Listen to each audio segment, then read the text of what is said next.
Titanic जहाज के मलबे को देखने गई टाइटन पनडुब्बी खुद ही हादसे का शिकार हो गई। टाइटैनिक का मलबा देखने गए लोग कहाँ हैं, किस हालत में हैं, जिंदा हैं भी या नहीं, इसकी कोई खबर नहीं। टाइटैनिक का मलबा देखने गई पनडुब्बी टाइटन में अब कोई जिंदा नहीं बचा।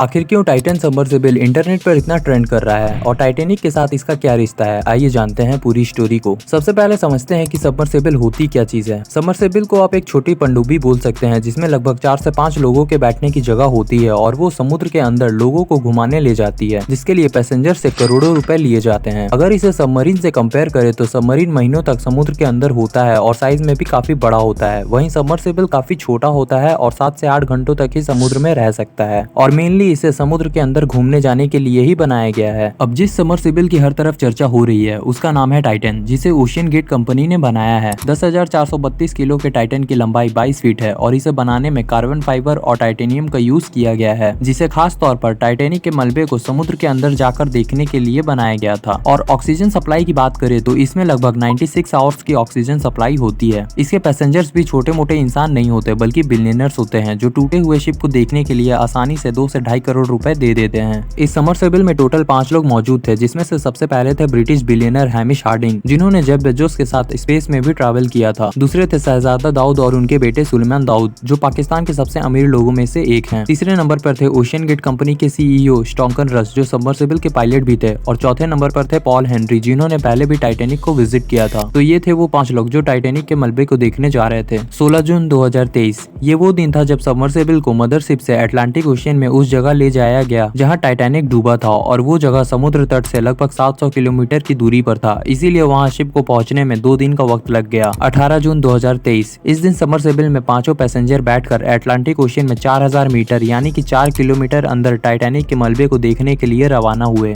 समुद्र के अंदर की पूरे ट्रिप थी लगभग 7 से 8 घंटे की, जिसमें से सबमर्सिबल को 4 किलोमीटर टाइटैनिक तक पहुंचने में 2 घंटे का वक्त लगता। फिर 3 घंटे तक पैसेंजर टाइटैनिक के मलबे को देखते और फिर वापस आने में 2 घंटे का वक्त लगता। अब जो टाइटन है उसमें ज्यादा टेक्नोलॉजी नहीं है, वो बस हर 15 मिनट में अपने मदरशिप को एक पिंग का सिग्नल भेज सकती है, जिसके बाद टेक्स्ट मैसेज से उसमें बैठे पैसेंजर से बात हो सकती है। बाकी टाइटन में जीपीएस नहीं है कि बाई चांस उसके खो जाने पर उसे ट्रैक किया जा सके। अब 9:30 बजे 5 पैसेंजर की जर्नी शुरू होती है और फिर हर 15 मिनट में पिंग का सिग्नल भेजा जा रहा था। सब कुछ ठीक चल रहा था, मगर तभी 1 घंटे 45 मिनट के बाद पिंग का सिग्नल आना बंद हो जाता है और यहीं से पैसेंजर के मौत का सफर शुरू होता है। अब ट्रिप तो 4:30 बजे तक की ही थी, पर शाम के 7 बज चुके थे और अब तक कोई सिग्नल नहीं मिला था। और इसके बाद मदरशिप के पसीने छूटना शुरू हो गए क्योंकि टाइटन गहरे समुद्र में खो चुका था। इस घटना के बाद मदरशिप ने यूएस कोस्टल गार्ड को इन्फॉर्म किया कि उनका सबमर्सिबल खो चुका है, इसीलिए उन्हें मदद की जरूरत है। अब सबमर्सिबल में इतने अमीर लोग बैठे थे तो बचाना तो होगा, इसीलिए बचाने के लिए कनाडा और यूएस के शिप्स और प्लेन आ गए और सब टाइटन को ढूंढने में लग गए। अब मदद के लिए जितनी भी चीजें आई थी उसमें सबसे ज्यादा काम की चीज थी आरओवी, जो पानी के अंदर जाकर ढूंढ सकती है। दिन था 21 जून यानी कि लगभग 80 घंटे बाद ओडिसेस 6 के नाम की आरओवी को टाइटन का मलबा दिखा, वो भी टाइटैनिक से सिर्फ 500 मीटर की दूरी पर। अब मलबे को देखकर सभी लोग ये अनुमान लगा रहे हैं कि आखिर ये हुआ कैसे, जिसमें से सबसे बड़ी बात ये सामने निकल कर आ रही है कि सारा खेल प्रेशर का है। अब टाइटन जो कि लगभग 14,000 फीट की गहराई पर मौजूद था, तो उसके ऊपर पानी का हाई प्रेशर था और टाइटन में जो प्रेशर चेंबर था वो बाहर से पड़ने वाले प्रेशर को अंदर से ढकेल रहा था, जिस कारण इक्विलिब्रियम बना था। पर शायद टाइटन में छोटी सी छेद हो गई होगी, जिस वजह से अंदर मौजूद प्रेशर चेंबर की गैस तेजी से बाहर निकल गई और बाहर के प्रेशर ने टाइटन को दबा दिया और ऐसे होने में सिर्फ 20 मिलीसेकंड का वक्त लगा। टाइटैनिक के डायरेक्टर जेम्स कैमरॉन, जो कि खुद टाइटैनिक मूवी बनाने के दौरान लगभग 33 बार टाइटैनिक को देखने गए थे, उन्होंने टाइटन के बारे में बात करते हुए उसकी मेकिंग को लेकर आपत्ति जताई, क्योंकि टाइटन को स्टील से ना बनाकर कार्बन फाइबर से बनाया गया था। इससे पहले भी टाइटन को 5000 से 10,000 PSI के प्रेशर पर टेस्ट किया गया था, जिसमें वो पास भी हो गई थी। पर एक्सपर्ट्स का कहना है कि समुद्र में और भी कई तरह के चैलेंजेस को फेस करना पड़ता है और फिर ये भी हो सकता है कि टाइटन किसी बड़े समुद्र जीव से टकरा गई हो। इससे पहले भी टाइटन 2019 में कार्ल स्टैनले नाम के एक बिजनेसमैन को लेके गई थी, जिसमें कार्ल ने बताया था कि ट्रिप के दौरान उन्हें टाइटन में क्रैकिंग की आवाज सुनाई दी थी। One point, I was actually even able to drive the submarine towards deeper water